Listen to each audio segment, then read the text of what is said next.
Hello, friends. Welcome to Creative Medicine.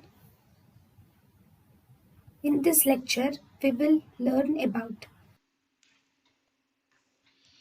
Cracked nipple. Cracked nipple mainly it occurs during lactation.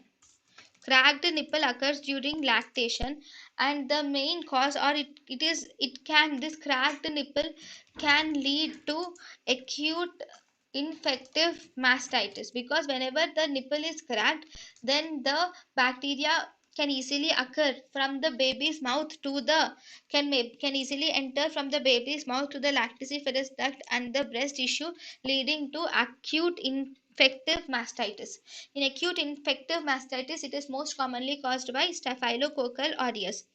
So, if in any case, if any time, if the nipple is cracked during lactation, if nipple is cracked during lactation, then it is better to rest the nipple for 24 to 48 hours, and then the breast should be emptied with a breast pump.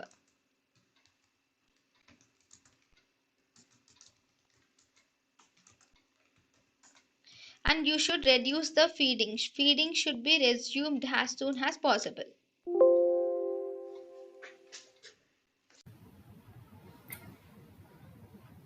thank you and thank you for watching.